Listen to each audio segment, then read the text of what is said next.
Howdy, all you delicious people. I'm here today to review The Karate Kid and The Karate Kid Part Dos. Recently, at the end of the day, I'm now finally realizing that Karate Kid Part 2, Party 2? Maybe. The Karate Kid Part 2, I guess this entire time I had been confusing Karate Kid Part 3 with Karate Kid Part 2. Immediately in my mind, I always thought it was reasonably better to probably have the Karate Kid Part 2 as Karate Kid Part 3 and have Karate Kid Part 3 as Karate Kid Part 2 because that would have been the reasonable, rational story to go about, you know, doing these films. But I guess it is what it is. But anyways, there's nothing wrong with Karate Kid Part 2 for the most point. It's just, like, I don't know, I just kind of feel that, like, reasonably, like, Karate Kid Part 2 kind of becomes that summer vacation kind of movie where it's like, oh yeah, like, we have to kind of bide time and figure out why, Daniel ultimately goes into the journey of which that he goes into. So, Karate Kid and Karate Kid Part 2. Let's go in and ultimately talk about these movies. Let's ultimately talk about them and reasonably also kind of talk about the actors. I hope any of the actors that ultimately played in either one of these movies ultimately got careers after this. Especially that Ralph Macchio guy. I hope that he probably got some gigs. Probably did some interesting stuff probably along the way. Ultimately, knowing Ralph Macchio full well from the movie The Outsiders, and ultimately knowing him from also doing stuff along the lines of. Like, I saw him in a special guest appearance of Psych once, and I was like, oh, wow, that's kind of interesting.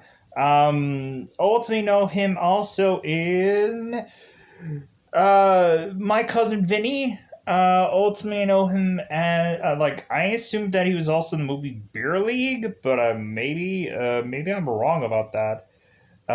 And I'm double checking my sources to ultimately see if I was right about that, which I don't think I am. But anyways, we also have a villain that seems quasi familiar. William Zabka, who ultimately plays Johnny Lawrence, maybe? Reasonably, I think when you look at kind of the villainous guy, you immediately would probably go to Johnny. Reasonably, I guess ultimately Johnny had been in Hot Tub Time Machine, which I thought was interesting. Um, Other than that, he's kind of been in kind of a barrage of other things. Python 2. That's cool. Um, but anyways, we also have a girl named Elizabeth Shue, which I guess this girl has been in some things here and there, I guess. Been in a movie called Hollow Man with Kevin Bacon, but no big if, you know? Elizabeth Shue has probably been in an Amazon show called The Boys. Man, I wish they would do a show about the Karate Kid. I hope that's somewhere in the future. Maybe, just maybe. Maybe there'll be a show that lasts maybe 3 seasons and or more about a show about the Karate Kid. I don't know what they'll call it, but at the end of the day, I hope they go out of their way to do that thing.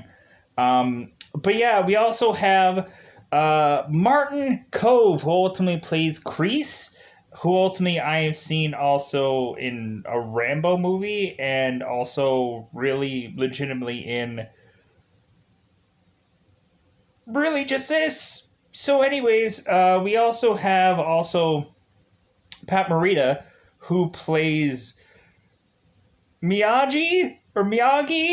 I don't know, especially with the way they try to mispronounce this consistently in this very first film.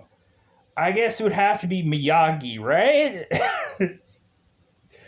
Wow, what a garbage thing to do in this first film. But anyways, Pat Morita, who ultimately I've seen him also in the Jean-Claude Van Damme movie Desert Heat. Man, I'm just pulling out the references from out of the thin airs of life and just finding these people in movies somehow.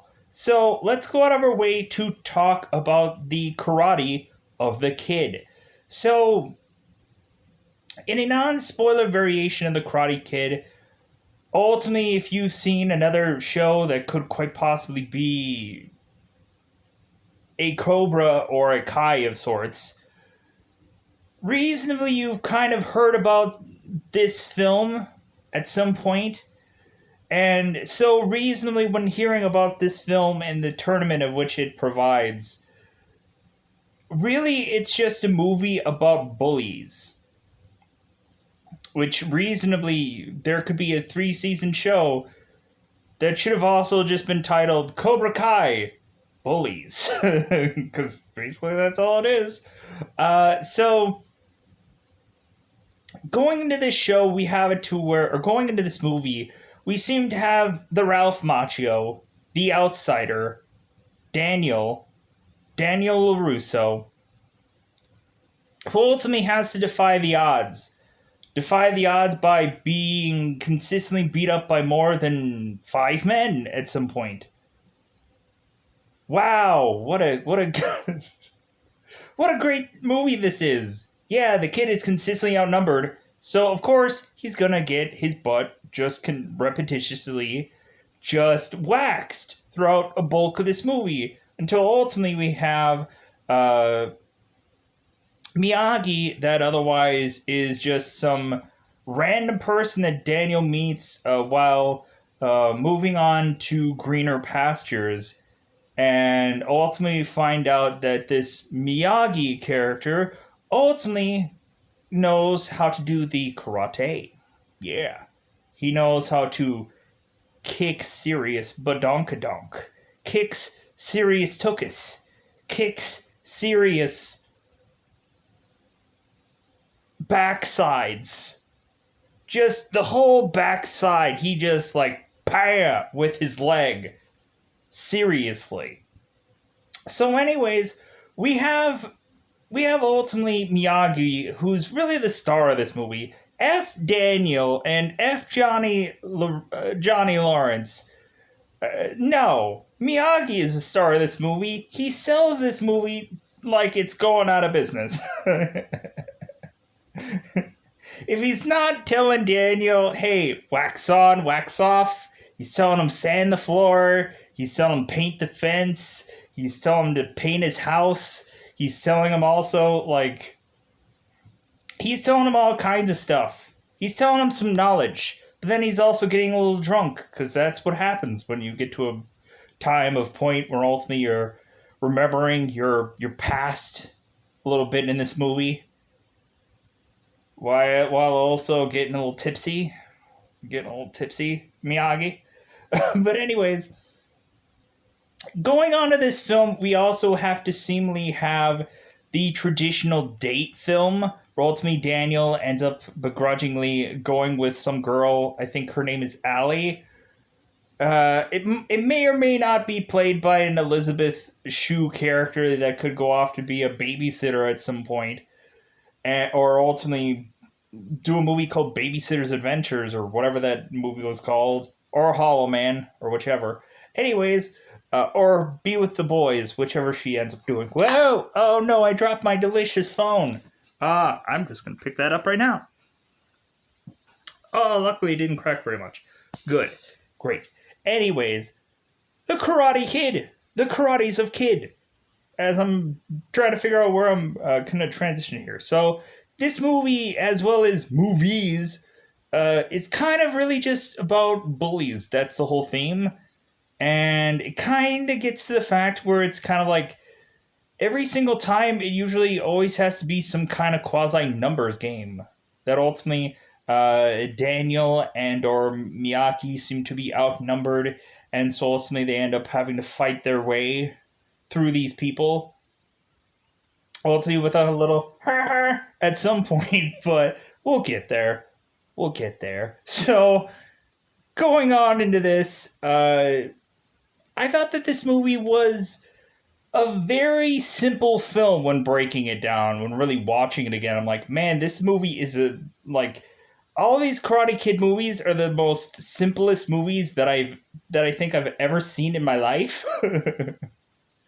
And then now watching a baby Cobra that is Kai, I'm like, man, they took so much and ripped off from these movies and just kind of replayed it all over again in the Cobra Kai show. And I'm like, man, so that's where that show gets this simpleness is from here. They have to kind of really copy and paste from these movies and kind of really just it's like it's done in more modern time, but still it's just like it's a copy and paste from these films. Like it was blatantly obvious how like weirdly and bizarrely it just really just copies and pastes. Now watching this, but I did like how in the very first Karate Kid movie, in season 3 of Cobra Kai, you get actually some references from season 3 of Cobra Kai from the Karate Kid. Because ultimately there is some points in which that ultimately tie into the first film, but also tie into part 2. Reasonably, there isn't much of anything that really 100% ties into Karate Kid Part 3 yet, or the Hilary Swank Karate Kid movie, or even the Jackie Chan Karate Kid film, which I'm waiting for that to happen. Is Jaden Smith gonna pop in and just be like, yeah, guys, I'm a Karate Kid, I guess? Or is Jackie Chan gonna come in here and teach some kids some stuff? Because Netflix money? Who knows? But anyways, let's go on. Really, we have it to where Daniel eventually is new in town and really isn't fitting in or isn't really having a good time. And then ultimately he just absurdly just gets beaten up a lot because he's the new kid in town that ultimately just slips right into finding a girl right away because ultimately Allie is looking at Daniel as like, this is some fresh off the town beat guy. I need to get it. I need to get a piece of that. Really kind of looking at this movie, it kind of reminds me of the show OC, but Daniel is not actually a guy from jail. He's just a guy that is just like coming from somewhere and kind of living in a gedunky like building of sorts. But yeah, it kind of gives me vibes of the show OC, but with karate. I'm just picturing the guy who plays Ryan's brother in that show, Seth, where he's like the Mr. Miyagi, where he's like teaching him the ways of the OC. Play the video game. Play the video game with the other hand. It's a joke. If you've ever seen the show OC, which I'm sure a lot of people haven't, it's okay. But anyways, I'm talking about this movie, but then again, this movie is too simple as well as part two. Both of them are kind of very simple. So reason I guess that's my real crux of ultimately having issues talking about these movies. They're very simplistic, but I enjoy them. I think really the part two, like to me, I have a little bit more problems with. I love the culture. The culture is amazing. It's just the fact that it's like, man, this story is like, if the first movie had a really like slow story, like a real slow, like the sequel is even just slower. It feels like I'm kind of watching a movie and like, oh, it's like slow motion the entire time where it's like, oh, Mr. Miyagi, oh. I'm like that's the speed of which that I'm watching this film. Um, Even the fight scenes, they're ultimately just kind of like a real slow burn. But again, I enjoy these films. So it's kind of like a give and take kind of thing where it's like you can enjoy them for how simple they are. But it's like one of those where it's like there's a reason why there's a Cobra Kai series. There's a reason why people are coming back to this and enjoying the simplicity of the show and are now enjoying the nostalgia of the show that the new thing otherwise provides. Where could you go to save out of your way to see both of Karate Kid's first and or second? You could go out of your way to go on Amazon because ultimately right now to the second this recording, it is on a Amazon free thing. Ultimately, I'm not quite sure if you need to be a Prime member or not, but ultimately the movie is free, I believe, if you're a Prime member. So you can probably watch both of these. Well, you can watch both of these movies on Amazon for free. But ultimately, yeah, uh, really, there's not much for me to even say anything of words of anything for this movie. In non spoiler terms, it's severely hard. Every single theme has its own, like, it has, like, hey, it's a fish out of water story. And then it's a story about bullies. And then ultimately it's a story about a person persevering from bullies. Technically? To me, even the bully is like, you know what? I'm probably going to hate him years down the road. I'm probably going to have to, like, get some closure years and years down the road. Probably on a show of sorts, but it's gonna happen. He stole everything from me. That Daniel, that fish out of water character, stole everything from me. I think Daniel actually really is the true villain of this story, if you really think about it. He's the true villain. I figured it out. If Daniel would have never showed up in either one of these stories, man, would people's life had gone way better for everybody. I'm not going to try to have it be a It's a Wonderful Life moment where what would have happened if Danny never existed, but I'm just saying, could have helped some folks out a little bit. Mr. Miyagi would have probably had to have gone and fight somebody in part two, but still, stuff could have happened.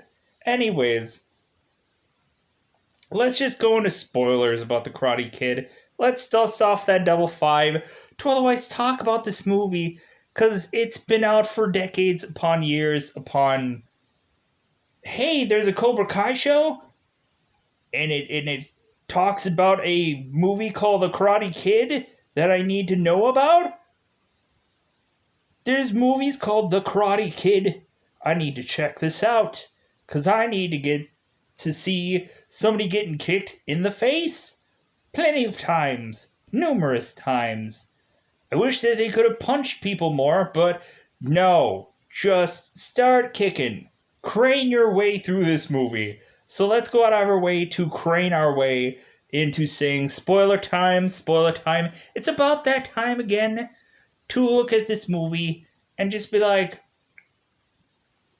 and then, anyways, let's go into spoilers. So, The Karate Kid.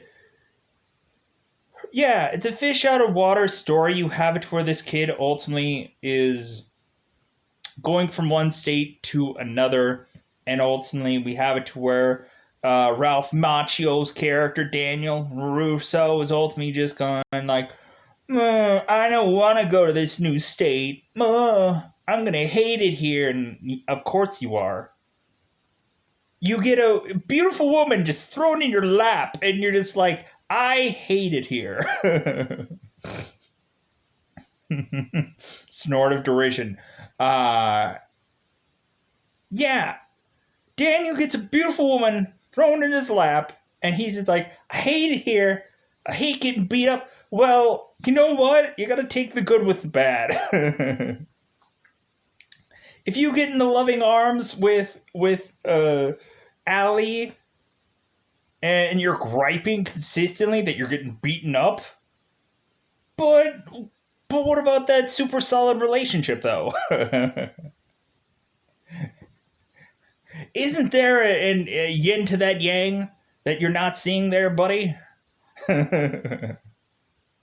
Anyways, we ultimately have it to where Daniel is ultimately just griping about this new place. He's like, I gotta go to a new school, and I gotta meet people, and I gotta just fall in the arms of this one woman. What an arduous process. So we ultimately have it to where seemingly, we have it to where these kids are ultimately at this beach of sorts, and we find out that a Johnny Lawrence had broken Allie's radio. Do you know how valuable a radio is during 1984? It is the lifeblood of everyone. How could have Johnny have broken that radio? He will never live that down. He will never live that down. To the point where several decades later, he will be reminded about that radio. I bet you. I bet you. So we have it to where Johnny and Allie break up because of a broken radio. How dare they? I think the broken radio was just the last straw. Allie was just like, you know what? Like, I see you kicking people and punching people, and now you broke my radio? I think that's it. That is it, Johnny. We're done. We're donezo. We're gonzo. We're gone. So, ultimately, we have Allie running right into the arms of Daniel, and Johnny is ultimately with his gang of Cobra men, who is ultimately, we have Bobby, we have Tommy, we have Dutch, and I believe Jimmy. I could be wrong about that, and maybe Freddy, maybe Mr. Mills. No, I'm joking. But ultimately, we have three guys that ultimately I remember them being real key Cobra Kai guys. But anyways, moving on. So we ultimately have it to where Johnny's looking off at ultimately seemingly Daniel getting mixed in the arms with Allie, and Johnny's like, what the, like, dude, she ran right into the next guy. What's going on?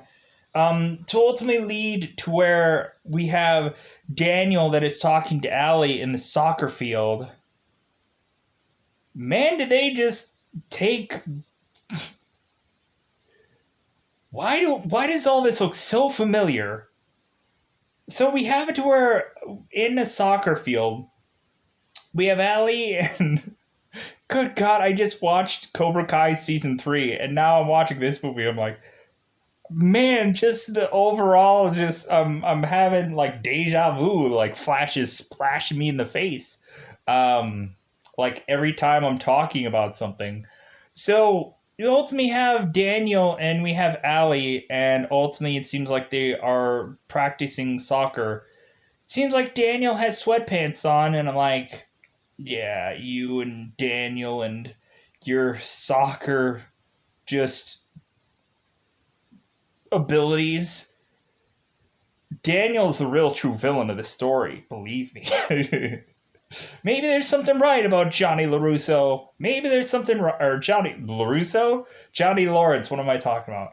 So, we ultimately have Johnny who is looking at Daniel, and every single time, like, Johnny's looking at Daniel, I'm like, there's, like, ultimately, I'm assuming in Johnny's mind, he's probably thinking, dude, there's something about that Daniel kid that is just rubbing me the wrong way. And it's not that he's rubbing himself onto Allie in some kind of words of talking of sorts. No, it's just, I just don't like Daniel's face. He's an outsider. He doesn't belong here. Don't stay golden, pony boy. So we have it to where the Cobra Kai guys are otherwise just consistently getting into the face of Daniel. Troll to me, it seems that we have it to where if not Johnny is fighting Daniel, it seems like any number of the Cobra Kai guys are getting into Daniel's face. Just be like, hey man, she's spoken for, even though really and all legitimately, she's not exactly spoken for. Because ultimately we have Allie that is just like hanging all up in Daniel, like they're having lunch together. Like Allie is stalking Daniel. It's weird. They're having lunch together, and ultimately she like finds out all kinds of information about Daniel, about where he's from, because she like freaking like they didn't have Facebook or any of the social medias. She just went out and just hired a PI or something and found out stuff about this Daniel guy. I bet that's what she did, because she's a stalker. How is it that she knows this? Like what? Like, did she poke into his records? Did she find somebody that was like, hey man, poke into his records, figure out where he's from? But anyways, so we have Stalker Allie that is finding out information about Daniel, about where he comes from. And ultimately, they're just kind of talking while ultimately Daniel is giving Allie, hey, would you like some milk? We ultimately have to where it seems that Daniel is being nice and he is paying for both the lunches. Man, to see how much that those lunches were, I was like, wow, that's actually a decent amount of like money to pay for a lunch. And ultimately, like they paid in cash, which was weird. Because ultimately, I think normally you'd have to like pay beforehand or whichever. Anyways, we have it to where going into here, we have Daniel that ultimately everywhere he goes, he sees Johnny and the Cobra Kai members. Eventually, he is going to check out. He's going to check out a karate doji or dojo. Dojo. But before he ends up doing that, we end up having the Russos. We end up finding that Daniel and his mom ultimately one has car trouble where they kind of have to push their car and then get it started, which is kind of interesting.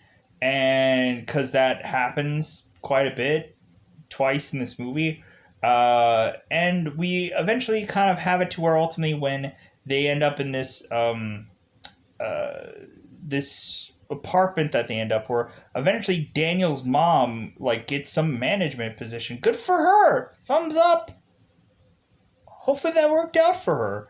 Because I won't know, because ultimately the sequel, who knows?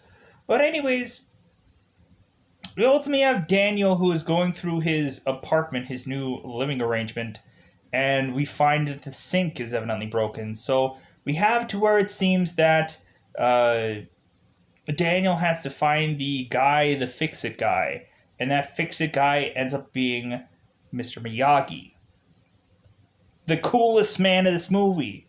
If Daniel is the villain of this movie, Mr. Miyagi is the hero. Yeah. For realsies.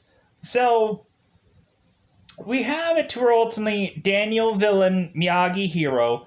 But anyways, we have it to where, because I think Daniel broke that sink on purpose to just lure in Mr. Miyagi to some false sense of villainy.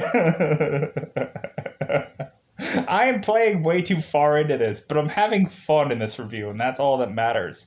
So we ultimately have it to where Mr. Miyagi ultimately fixes the sink. And so throughout this entire movie, we have Daniel that is mispronouncing Mr. Miyagi's name with Mr. Miyagi. We ultimately have some mailman that has to bring some letter to Mr. Miyagi and ultimately mispronounces his name as well. What kind of garbage is that? Like, is it you just tell, like, freaking just Americans that we're stupid? Is that. Whatever. We could figure out how to pronounce somebody's name. Like, or ultimately, could we ask right away, like, hey, am I pronouncing that correctly? Because ultimately, we just have Mr. Miyagi that is ultimately being incorrectly said his name numerous times, and I guess Mr. Miyagi just does not give a. It's like, man, whatever. Just mispronounce my name. I've been hearing it wrong my entire life. You would have thought that at some point after the numerous times that he had heard it incorrectly, he just hauls off and slaps a person. But no. Again, Mr. Miyagi is the hero of this story. He is the coolest cucumber that you've ever seen in your life. Believe me. So, we have it to where Mr. Miyagi fixes the sink, and we ultimately have it to where that's when Daniel meets Miyagi. And so, reasonably, pushing on, you ultimately have it to where ultimately Daniel starts to date Allie, and we have this nice, cool little scene where ultimately we find out that Allie is seemingly living the high life, and Daniel is like having his mom driving him around. Ultimately, for her to have to get out of the car and push the car to get it started, and for them to start to go on their date. But F it, you know what? Like, it's okay. Like, it's alright. That was cool. Nothing wrong with that. So, we ultimately have it to where ultimately Allie and Daniel go to this seemingly like I would call it like arcade slash putt putt place slash whatever this place needs to be to have a full montage of numerous things going on for their dating sequence to be fulfilled within the quota of this film. Um, this adventure place of sorts, where we consistently have montages of them playing some quasi air hockey device, which could quite possibly seem familiar. We have them playing putt putt, which again could quasi seem familiar somewhere. And then them also like playing within this trampoline, which that actually is a little bit different. Why couldn't they have gotten that in this show? That could have been at some point in some way of which of things, if you know what I mean. But anyways, we have it to ultimately Elizabeth Shue and Daniel, or Allie and Daniel, ultimately it seems like they are really star-crossed lovers at this point. And so we have it to where ultimately that leads them into going to a Halloween party where out of all the interesting costumes that ultimately Daniel eventually picks out, he ultimately picks out to be a shower of sorts. Which I'm like, wow, what a genius invention. He's being a shower. He's going to shower all the ladies with all of his, like, sexiness by being in a shower, right? Yeah. Probably not exactly just a metaphorical like tether kind of thing to Daniel, but F it, like I'm sure anybody's gonna try to like lingo their way into people liking that costume eventually at some point in the years to come, because I'm sure everybody will portray a shower at some point. So we ultimately find out that the entire Cobra Kai all went with the same costume. They all dressed as skeletons. I'm like, man, why? They all dressed up in one onesie skeleton costumes. I'm like, yeah, good for them. Huzzah for them. So recently we have it to where ultimately we have to where Daniel ends up going in noticing that Johnny is in a bathroom stall. So ultimately, we bizarrely have Daniel that finds some weird or interesting hose that otherwise is in the bathroom. Bizarrely, I don't know why. And we have it to where this hose goes all over Johnny, and ultimately that's where we have seemingly Daniel scrambling and ultimately telling Allie, like, hey, things are coming around, and ultimately running off to ultimately get beaten up quite possibly by the Cobra Kai. But we have it to where ultimately Mr. Miyagi ends up saving the day because he just has been stalking Daniel as well as Allie has, but like he does it for good reasons. Not like Daniel, who is the villain of this story. Mr. Miyagi has to come in to defend anybody who's getting beat up on. And ultimately, we just have Daniel, after Miyagi just slays everybody. Uh, Ultimately, we have Daniel that is mentioning, it's like, hey, did Spider Man save me last night? And Mr. Miyagi's just like, sure. Spider Man saved you last night. Yeah, sure. So. But then ultimately Daniel like, oh, that must have been you, because I'm going with a much more reasonable answer now. So we ultimately find out Mr. Miyagi is just decking the crap out of all these skeleton kids, and ultimately they're fleeing the scene. Ultimately, we find out later that they have all kinds of lumps and bruises and whatever. Um, and so reasonably, we have it to where Daniel eventually wakes up the very next day to ultimately ask Mr. Miyagi if Spider-Man had saved him last night, and it was actually Mr. Miyagi. And then that's when Daniel's ultimately just like, "Hey, I didn't know you knew karate," and he's like, "Yeah, I know karate. Yeah."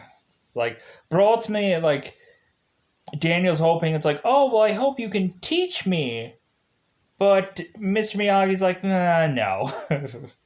Like, if anything, you're a little skinny. Like, if anything, like, how about you bulk up and then come back to me? Like, bulk up a little there, Ralph Macchio. But anyways, we have it to where ultimately Daniel ends up going in desperation to look for a karate class. Because ultimately the consistently bumping into the Cobra Kai members absolutely will not stop. Allie seems to also be pushing Daniel in the way of forcibly meeting the Cobra Kai members. She is ultimately trying to figure out where the Cobra Kai guys are, and she's ultimately having Daniel go through doorways of which they are at to just be like, yeah, I want you to fight them. Fight them with your words. And then get beat up a lot. And yeah, get really effing hurt. So we ultimately have it to where Daniel is skipping out on meeting the Cobra Kai members yet again, to ultimately instead go and seek out a karate class where ultimately he finds Johnny Lawrence ultimately teaching this class, and so ultimately, like, Daniel's like, oh no, F this, I'm not gonna be taught by that guy who's gonna just have relish in the ability of kicking me in the face full force, and also say, oh, I'm sorry, it was an accident. Oh, I'm sorry, I did it again. Oh, Butterfingers. Oh, you have a broken nose? Oh, well. Oh, I'm sorry, my hand slipped in your face. So, pushing on, we ultimately have it to where Daniel is watching and listening to Kreese, ultimately John Kreese, ultimately talk about the things that are going on into his dojo. There is no fear in this dojo. There is no pain in this dojo. There is no blood in this dojo. Well, there's a little blood over in that corner there, but like, nah, that's because everyone's weak. They need to bleed more. There is no pain in this dojo. There's no fear in this dojo. There's no crying in baseball. All kinds of things. So we ultimately will ultimately have John Kreese tell us that there is probably also no mercy in this dojo. All kinds of things. And so recently Daniel is going to go home and desperately try to get either Mr. Miyagi to train him how to do karate, or ultimately really just sucker Mr. Miyagi into like going in with him into this karate dojo to confront the Cobra Kai members and John Kreese. He's gonna just sucker him in, be like, hey, well, like I don't want to go to the karate dojo alone, so like could you just come with me? Mr. Miyagi, as I'm saying your name correctly. So Mr. Miyagi's like, okay, fine. I'll go to the Cobra Kai dojo, and I'll notice that it seems that there is no fear in that dojo. There is no also other things in that dojo, but there's still a little blood in that corner that they still haven't cleaned out. Dude, like, get some stuff on that blood over there. If you're gonna have to repaint the wall, do it. But god dang, like, there's been blood for like 2 days now. Anyways, so Miyagi ends up going into the dojo, and immediately, like, Mr. Miyagi is just like, you could tell that he's just like, I don't want to see nothing, but I'm looking at this John Kreese guy, and I'm like, he looks like a schmuck. So we ultimately have it to where John Kreese is kind of going through his notions of the day, and you have it to where Miyagi's just like, I don't like you. So we ultimately have it to where Daniel ultimately is mentioning that it's like, hey, like,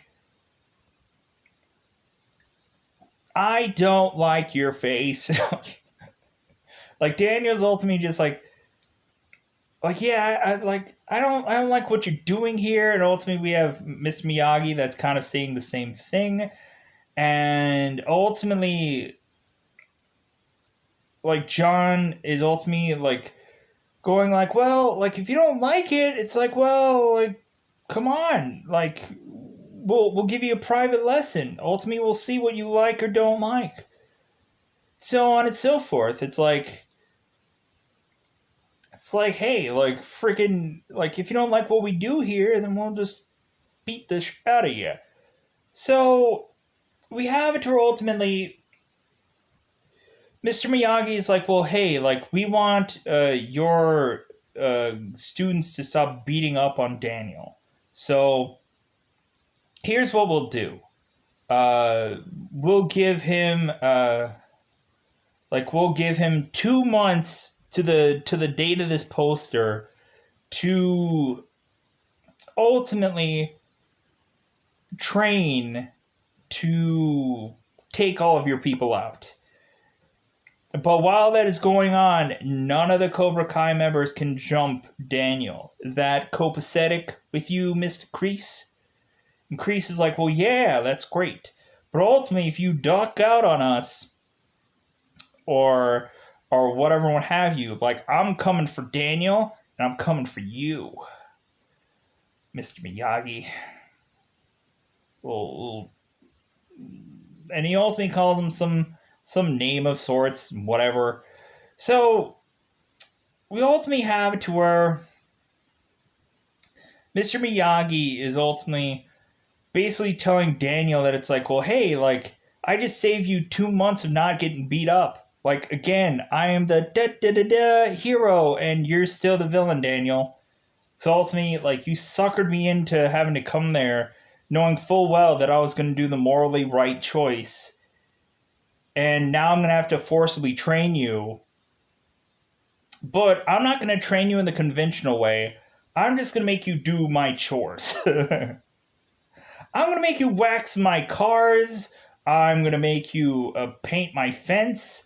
I'm going to make you paint my house. And then ultimately, you're going to have to also shine my shoes. I have 14 different pairs of shoes. You got to shine all of them. And then you need to freaking catch all the bugs in my house. I have a lot of bugs. You need to catch all of them.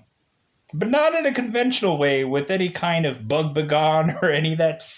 No. You need to catch it with you need Chinese sticks of sorts. You need to catch them with that. Because ultimately, if you can do that, you can do anything. But anyways, we have it where ultimately Daniel is waxing on, waxing off, up, down, and like he is sanding the floor. He is painting the fence up, down, and like that. Those moments are just like so great. It's so like fun to like just watch like Miyagi explaining all this stuff to this kid, and ultimately the kid is ultimately just like, yeah, I painted the fence that you wanted me to do. And he's like, well, what about the other side? And he's like, mother. And then so he paints the other side, and then ultimately like Miyagi is like building a fence off to some side where Daniel can't see, and he's like, well, what about that fence? You didn't cover that fence yet that I just built for you to for you to have to paint. I'm gonna build more fence for you to have to paint. I'm gonna find fencing for you to paint. I'm gonna have fence parts you have to paint that ultimately you have never even seen yet. And then ultimately after that, I'm gonna have you paint my entire house green. I don't know why, but yeah, paint his house green. And do side to side. Yeah. And so we have it where Daniel is just losing his effing mind. Cause like, dude, like, you know what? I could have went home and painted my fence and painted my house, well, my apartment, but still, I could have waxed my car that ultimately is just barely barreling onto the street. Has to be rolled out onto the street. Like, I could have waxed that car, waxing off and waxing off.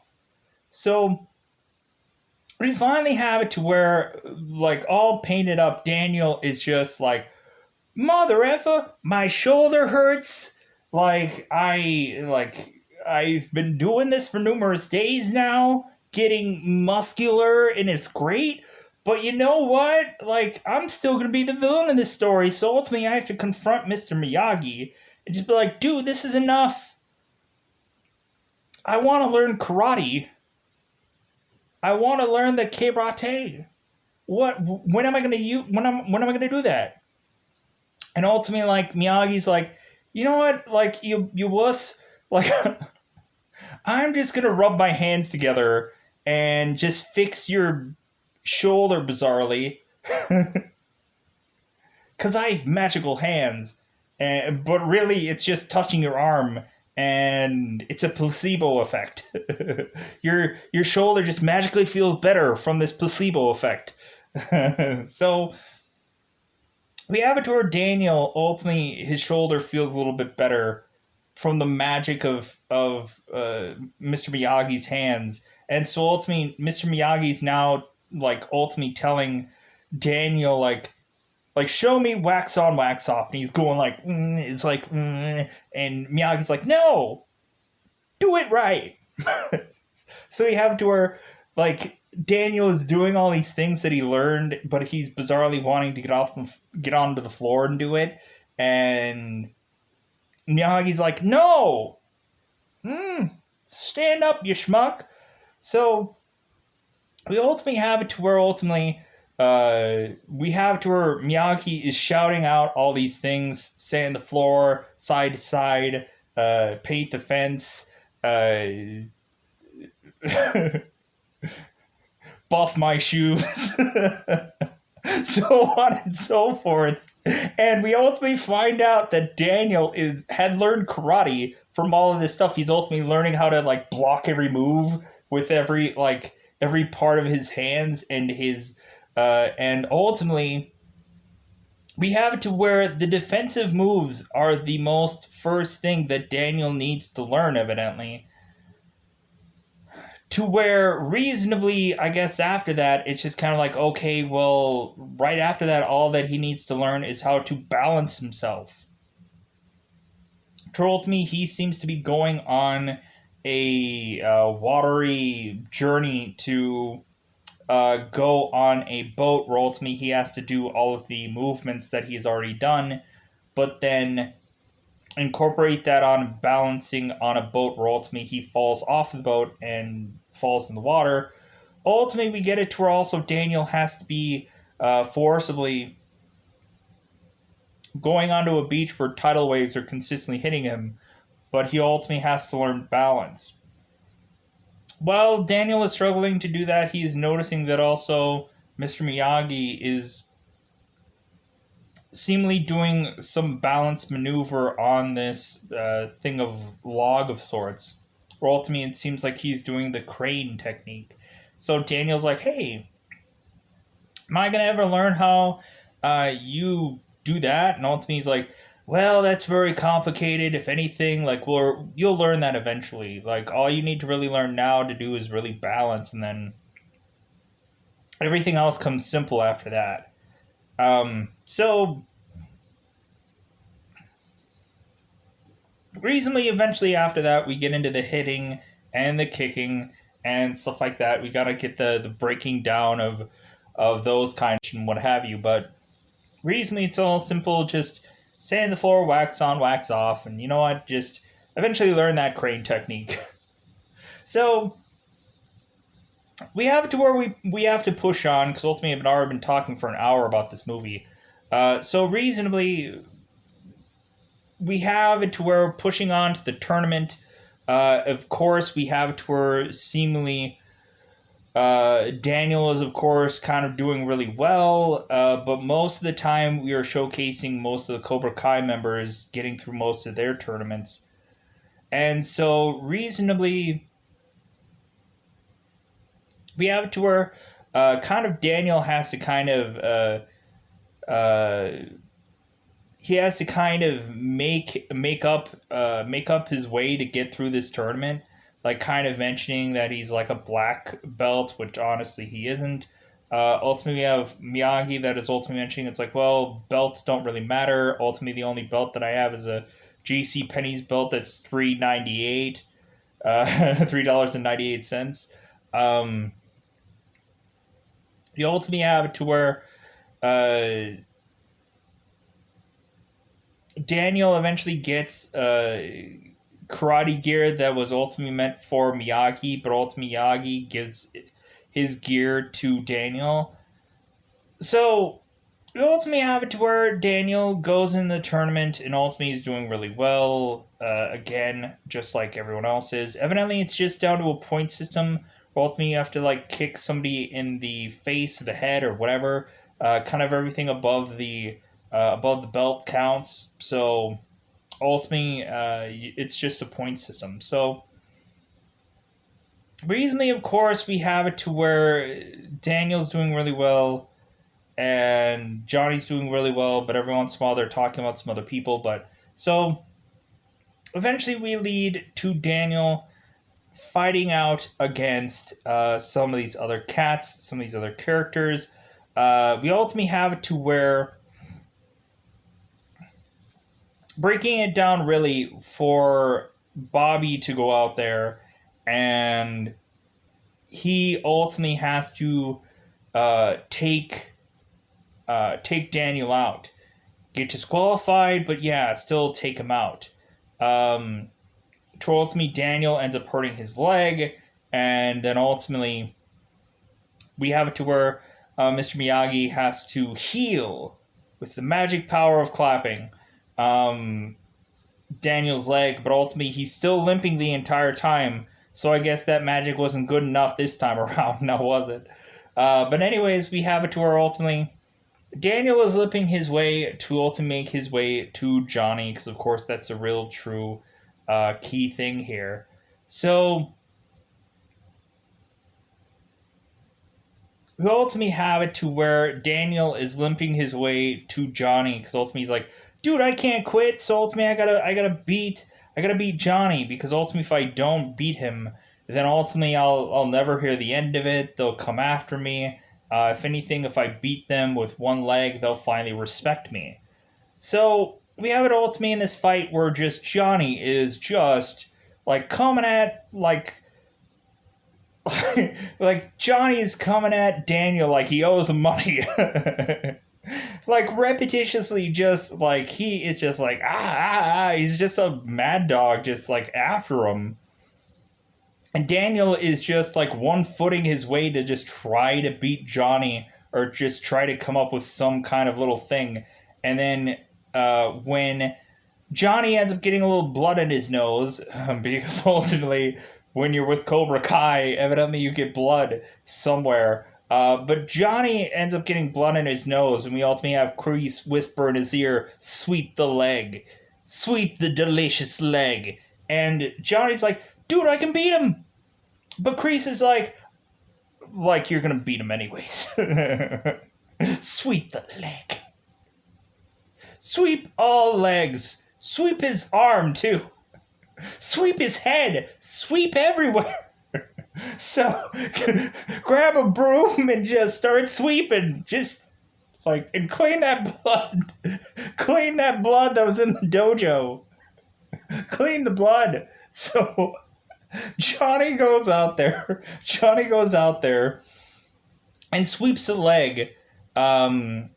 We ultimately have it to where Bobby is talking to Daniel, and he's really sorry that he hurt him. But then ultimately we have Johnny who sweeps the leg, and I think that's where ultimately like Johnny ultimately is kind of like, you know what, like I am gonna beat the living crap out of him, but like I think I'll get a little bit of respect for him at this point. But anyways, we have to where Johnny sweeps the leg, and so Daniel ends up going down, but ultimately he gets right back up to where Johnny's just again full bore, just like I'm coming at you. So we have it to where Daniel ultimately gets it to where like he's just kind of like evading Johnny really at this point. Like it's evasion, it is nothing but that. But ultimately we just have to where of course Daniel busts out the crane maneuver that ultimately Johnny just cannot just figure out. It's like, hey, what is he doing? Is he ultimately just like what is the lifting up the arms for? What is he doing? To ultimately we get the crane maneuver that ultimately hits freaking Johnny in the head and cracks him back. To ultimately it's like winner because ultimately it was tied 2-2. But then Daniel gets that crane maneuver, cracking Johnny in the head. To ultimately Daniel wins. Ultimately we have it to where Daniel is getting ushered up by everybody in the audience, and ultimately Johnny is taking the trophy from the announcer guy and like, yeah, Johnny, you earned my respect, and I'm gonna give you this reward for like to just say, hey man, no hard feelings, even though there probably will be years later, but still. No hard feelings until probably Cobra Kai, and then I'm probably just gonna forget all those hard feelings. But anyways, we have to where Daniel's like huzzah, huzzah, and good for us, and that's just kind of how the movie just ends. Yeah, ultimately to lead into the sequel, where it kind of takes off where this first one leaves off. So let's ultimately leave off into The Karate Kid Part 2. So, ultimately, let's talk about this movie in a very cryptic like version. To me, I honestly thought that this should have been, whatever this story was, should have honestly been the third film. But I don't know, maybe they were not thinking that they were going to end up making a second film. So they just really were just like, what's the story going to be? I don't know. Let's just have Miyagi just go to Japan. Sounds great, right? So ultimately, I need to now pause here to ultimately get the cast of the sequel movies. Let's pause here. Let's do that. All right, so recently this is the summer vacation movie of The Karate Kid, where ultimately we have it to where seemingly, I think Daniel doesn't do actually really legitimately school at all, seemingly. He just goes off and like, hey, yeah, now that this karate tournament is over, how would I just fly to Japan? Bizarrely, I shouldn't have the money to be able to fly to Japan, but bizarrely, I guess I have money to be able to fly to Japan somehow. Um, Okinawa, I believe. So we ultimately have it to where Mr. Miyagi has to fly to Japan because it seems like his father is sick. So ultimately, he needs to go to Japan. So really, that is the real crux of the story. But we find out that seemingly Mr. Miyagi has a past that he has been avoiding for too long that is now going to have to rear its ugly head and ultimately come after him and finally say, "Yeah, we're gonna get this. We're gonna have this fight out. I don't know why, but we're gonna have this fight out because ultimately I just don't like you, and I think that you stole my woman, uh, uh, Miyagi. You stole my woman. Stole my woman because ultimately she won't marry me. She wants to just get busy with you. But ultimately, it's not ever going to happen because when looking at it, she's just not going to marry anybody because she didn't marry anybody in this movie. Anyways, moving on, mood point, whatever it is. So, pushing on, we ultimately have it to where reasonably, I guess we just have to put forth the effort that Daniel just somehow broke up with Allie in this movie because that's really not actually shown. It's just like, yeah, I guess Daniel's just a free agent, so to speak, in this movie to just like fall in love with any girl ever. He's never gonna tie himself down until ultimately maybe years and years later, or ultimately he will tie himself to quite possibly maybe a woman of some sorts. But and then ultimately there's going to be an entire show that's going to have to rear its ugly head and reflect on all the times which ultimately he has loved and lost. But anyways, so going into this, yeah, it's a summer adventure. It's an interesting film. I love the culture of it, and also there's some characters that I think I can kind of even get behind. Even the villain in here, or ultimately in the Karate Kid in the first one, I can even get behind Cobra Kai in the Karate Kid movie. It's not all about good and evil, really. It's just like, hey, what an interesting journey. What an interesting story. And not everybody is all 100% bad with the exclusion of Daniel, who's the real true villain of all these films. He really is. But anyways, so let's go out of our way to just kind of just go into the Karate Kid Part 2. There's not much that I need to say about this movie either. Reasonably, I don't know, you just have it to where every time Daniel goes to somewhere, you just have some guy that is like, I don't like your face, and so I need to put my fist in your face. And that's what always happens with Daniel. It's not his fault. It's just whoever that is ultimately in this town just does not like Daniel. They easily get rubbed the wrong way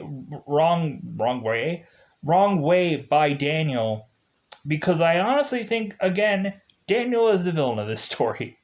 So I think reasonably, Daniel did not give the guy that was picking them up at the airport a tip. That's why that guy hated him. I'm thinking here. I'm thinking. So we ultimately have it to where, uh, yeah, there's a very interesting fight scene, but also there is also a lot of. I think there is a little bit more of kind of jokes in this movie, or there is kind of like a like how are you going to be able to do this in this film kind of thing. Um, and also, I think there's a little bit more kooky and or funny things in this movie compared to the first one, because there were some pranks and stuff like that being done. Um, but recently it was all like much more like a little bit more serious. But anyways, so let's go whatever way to double five this bad boy and talk about this movie because I've already been talking for an hour. So spoiler time, spoiler time. It's about that time I'm gonna spoil this movie. So Karate Kid Part 2. So like I said, we ultimately have it to where in this movie we have it to where Daniel is going to go with Mr. Miyagi to Japan because ultimately we have it to where again, bizarrely Daniel has gotten enough money together to not pay for college. He's going and trying to pay to go on a flight with Mr. Miyagi because we find out that Mr. Miyagi's father is going to die soon, and so ultimately Mr. Miyagi's like, I got to go to Japan. I got to see my father before he dies. Like, there's a lot of things about honor about Japan that I need to honor my father before he dies by seeing him and just kind of seeing him pass.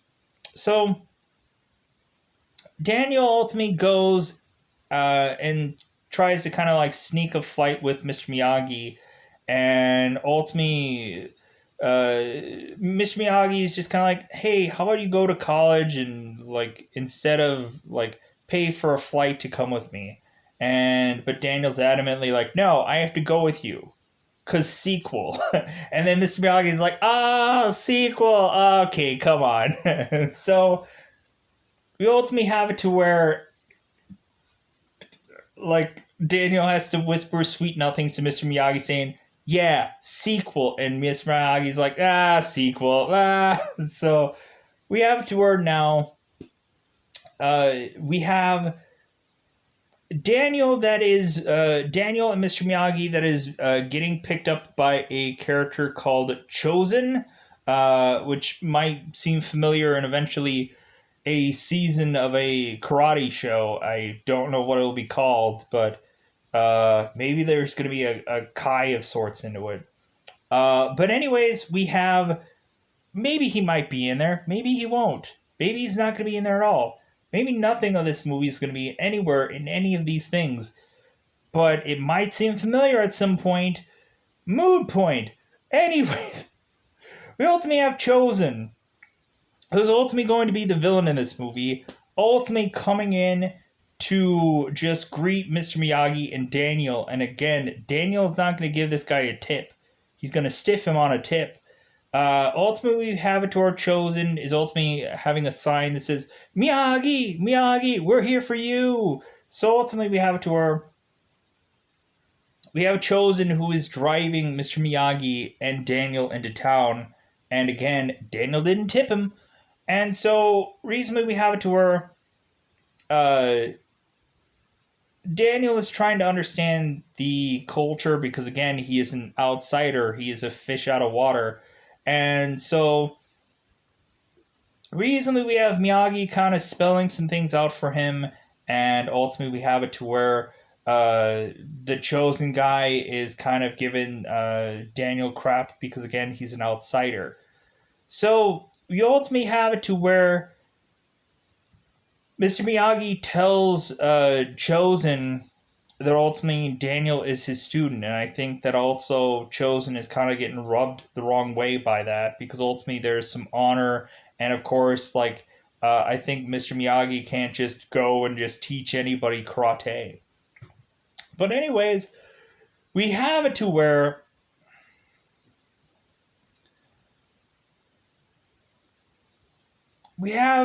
ultimately Mr. Miyagi goes and sees the town of which his father is in, and so does Daniel. Daniel and Mr.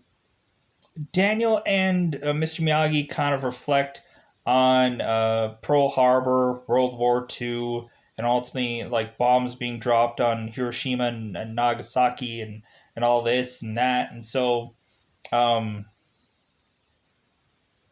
so ultimately they kind of talk about that, kind of really tying East and West together in a beautiful way of doing that. We ultimately approach to eventually have Mr. Miyagi see his father, and it seems like his father is happy to see Mr. Miyagi, and ultimately mentioning it's like, well, if I'm dreaming, I don't want to ever wake up, and if I'm awake, then I never want to go back to sleep. Is ultimately what Mr. Miyagi's father says. It seems we have a character met with Daniel right away called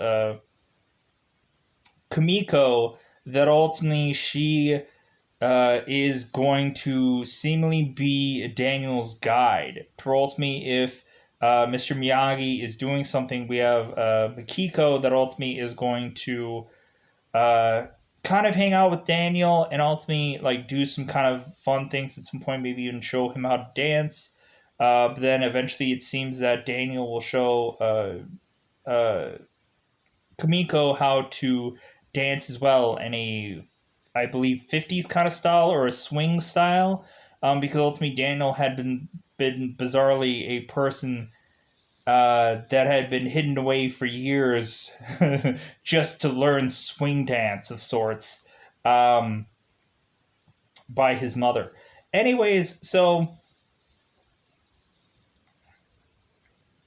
going on into here, we ultimately have it to where Mr. Miyagi's father dies. And we ultimately have a character named Sato that comes in here that ultimately is uh, wanting to fight Mr. Miyagi because they had a very troubled past, and ultimately Sato wanted to fight Mr. Miyagi, and Mr. Miyagi fled to America. Sato is wanting to fight Mr. Miyagi because ultimately I think it's pretty much over Mr. Miyagi's woman. Because ultimately, I guess, like kind of the Karate Kid story ended up being like Mr. Miyagi's story, where ultimately Mr. Miyagi strolled into town and ultimately won over this woman that ultimately was going to be for Sato, and Sato just couldn't let that go. So ultimately, Mr. Miyagi never actually married this woman, but ultimately she's just been like holding a torch for him all this time. Because ultimately, like Miyagi's like, "Oh, well, you remarried, right?" She's like, "No, like I've been waiting for you. I've been holding a torch for you all along, and ultimately, I'm gonna be drinking some drinks with you later to traditionally let you know that I'm still in love with you." Um, which ultimately, eventually, Daniel and Kamiko eventually do that as well to just kind of say, "Hey, we're in love, maybe, kind of." It's probably never going to work because that whole long distance thing. But whatever. We have these moments together.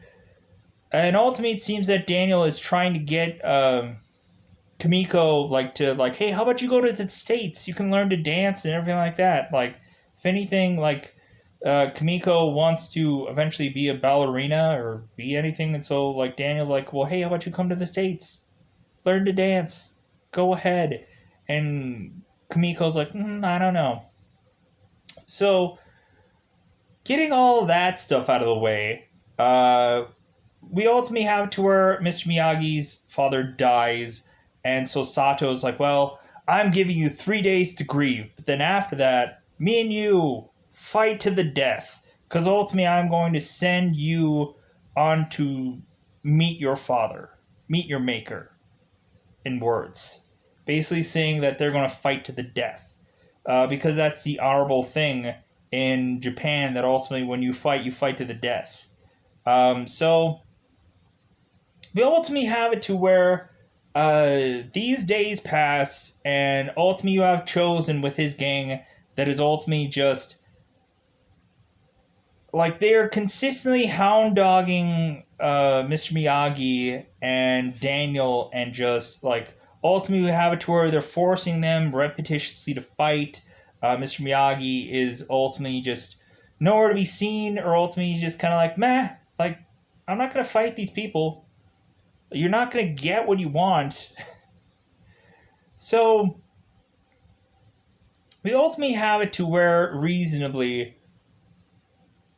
like Sato is like stalking after Miyagi, and it's getting to the point where like reasonably like he's looking for him in his house, and so Miyagi's like, well, hey, here I am, look at me, because ultimately like they ruined their crops. Because ultimately Miyagi said, I'm not a fighter, I'm a farmer, and ultimately they ruined his crops. Ultimately we have it to where eventually Miyagi's like, you know what? Okay, I'll fight you. But I'll fight you, but really we're gonna have it to where ultimately the land is going to be to the people. And Sato's like, okay, sure, uh-huh. Alright. So like whatever to do just to get Miyagi to fight. And Daniel's like, no, don't fight. It's like, forget all this honor crap. It's like, no, like don't fight this guy. And Miyagi's like, I have to, because I'm the hero of the story, and Daniel, you're the villain. Because ultimately, you didn't give Chosen a tip, and that's why he freaking is beating you up this whole movie. Because you didn't give him a tip. At some point, Daniel has to break all these blocks of ice to get $600 to ultimately pay for college. And so ultimately, Miyagi ends up going like, okay, hey Daniel, you're gonna be able to break all these bricks. Like, just if anything, just meditate and just you'll break all the bricks. Ultimately, the guy from Die Hard ultimately tries to break a brick before Daniel does, and ultimately he fails at it. The guy that's the computer guy in Die Hard ultimately is the guy that tries to break bricks in this movie. That's interesting to know. But anyways, or ultimately that's what the guy looked like. I could be wrong about that. I'm not going to take the time to figure that out.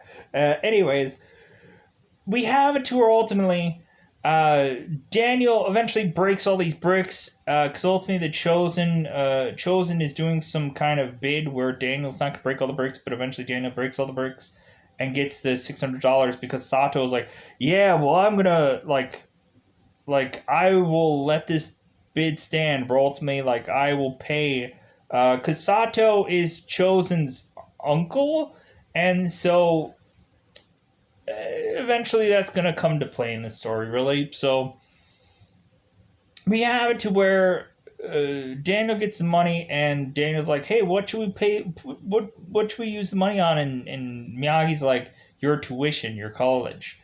So we have it to where ultimately we have to where this fight has been going on for days to ultimately get this fight to go on, and eventually we have it to where there's a horrible seemingly hurricane of sorts, or some kind of like horrible weather, like gusts of wind that are just like so powerful that it's blowing these houses apart. So instead of having this fight out, uh, and we ultimately find that I guess Sato is famous for breaking pieces of wood, like chopping pieces of wood, and ultimately we find out that Sato is just like repetitiously trying to like break this piece of wood to ultimately Miyagi, like when he meets him, he's like, "Wasn't that a piece of wood that we found out on the beach like years ago?" And Sato's like, "Yeah, like I'm still trying to break this board." So we ultimately have it to where uh we have it to where everybody, like, this hurricane is going through, and reasonably, I believe it's a hurricane, I don't know weather. So we have, I'll just call it a hurricane blasting through this place, like like crushing all kinds of houses. We ultimately find it uh to where Chosen is just kind of running around. He's like, ah. And ultimately, we have Miyagi who's asking where Sato is, and Chosen just says that Sato is dead. So Mr. Miyagi and Daniel go to check on Sato, and there's a big piece of wood that is on top of Sato, and ultimately Sato is talking to Miyagi, and he's like, "Oh, you're gonna try to finish me off." Like, "Oh, this is the only way that you can be able to beat me, is to be able to get me when I'm down. Not this and that." And Miyagi's like, "Shut up! Like, I'm gonna help you." So we have to where Mr. Miyagi freaking chops this big huge uh board, and free Sato. Where ultimately uh they free Sato, and Sato's like, all like, "Yeah, like, I appreciate it that you're helping me out, that you helped me out. You, like, I almost could have died." So we have a tour ultimately. Mr. Miyagi and Sato are getting into this shelter, and Daniel sees some girl like right by this bell, and so he's gonna go and free her. And Sato yells to Chosen to ultimately just like, "Hey, how about you go and help him, you schmuck?" And Chosen is just like, "I can't. I have to be a wuss right now. I can't." So we ultimately have it to where Daniel is rescuing this girl all by himself, and we have it to where Miyagi is gonna run out there to help Daniel, and Sato's like, "I'm gonna go out there. I'm gonna go and help him." So we have to where Sato ultimately grabs the girl, and they run back to the shelter, and then Sato tells Chosen, it's like, "You are dead to me. You are dead to me now." And so Chosen just runs off out of the shelter, just into the weather. Just, he doesn't care anymore. And whether he dies or whatever, it doesn't matter to him. So you ultimately have it to where the guys are just bunking into this shelter, and they just have it to where, like, Sato was coming in, and he's like, "You know what? Like, I'm gonna rebuild. I'm gonna help all these people because I'm a good guy now." And thumbs up to everybody. So Sato is giving the deed to this village, and everything's going all copacetic. And so Daniel is like, "Hey, well, there's this big dance that you guys evidently do all year. Like, couldn't you guys just do this in this castle that you guys have?" And ultimately Sato's like, "Wow, that's a good plan. Thumbs up." And so recently we have to where they do this big whole dance thing in this castle, and ultimately Daniel has to figure out how to dance. And it kind of seems like Mr. Miyagi and Daniel are kind of out of sorts. They kind of don't know what they're really doing. And ultimately, like, people are giving Sato things to drink, and like everything's all well and good. So we have to where ultimately just Chosen ends up coming the out of nowhere, just knife to Kamiko, ultimately threatening to Daniel, just like, "Dude, we need to fight. We need to fight to the death. We need to do that, bro."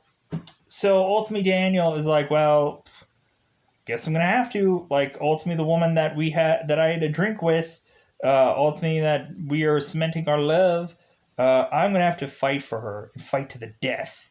So ultimately, we have it to where Daniel has to throw this bridge off because there's this little portion of thing in this castle that's like a bridge and moat and whatever.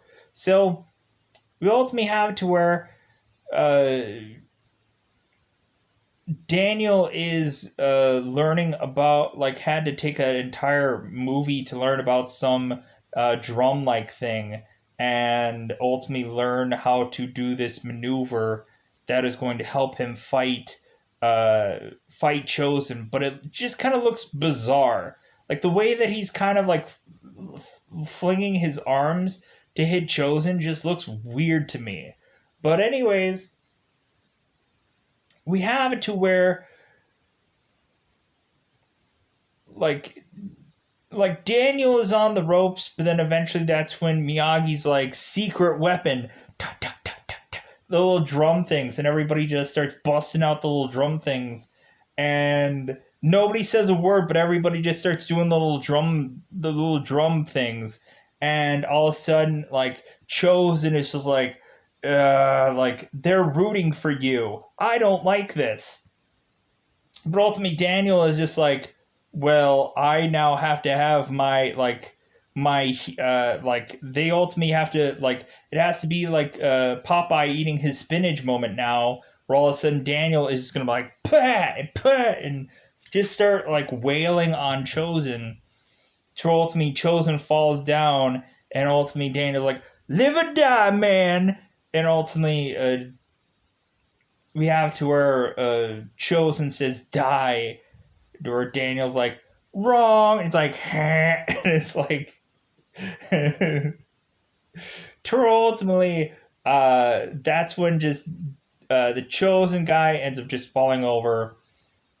And we have it to where Kamiko and Daniel are just kind of like, yeah, we won, I guess. And so recently, that's just kind of how the second one just kind of tapers off and ends. Uh, I also had completely just kind of skipped around about the whole. In the sequel, we have like the trophy moment. Where ultimately, that kind of comes off in the very pilot episode of Cobra Kai, where it's kind of the same footage recycled. So we have it to where in the very beginning of this movie, like it's like I skipped around a lot. I skipped to kind of the more meat of the potatoes, but ultimately we have uh, Daniel winning the tournament, and ultimately we have it to where uh,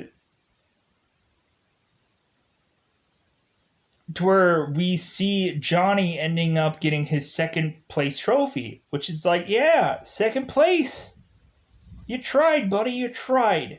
So you ultimately have it to where Kreese is ultimately like, second place is for losers, and it's not number one, and blah blah blah. To ultimately, like, Johnny's just kind of happy that he just got what he could have gotten, and Kreese is like, oh no, like that's not good enough for me, and so you have it to where like Kreese is just like grabbing Johnny and choking the life out of him, and all the Cobra Kai members are just standing there, just like, dude, you're gonna choke the life out of him.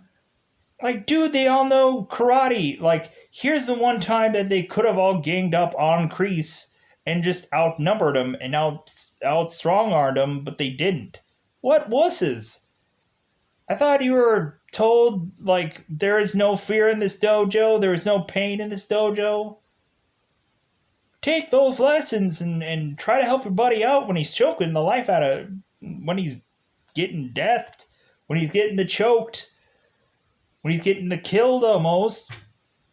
But we ultimately have to where Miyagi rushes in and ultimately just consistently has Kreese's hands hitting car windows and ultimately getting all bloodied up, where we ultimately have it to where Miyagi just kind of steps in, starts like licking the crap out of or beating the crap out of Kreese, and Ultimus is like, I could kill you right now, but I'm not going to honk.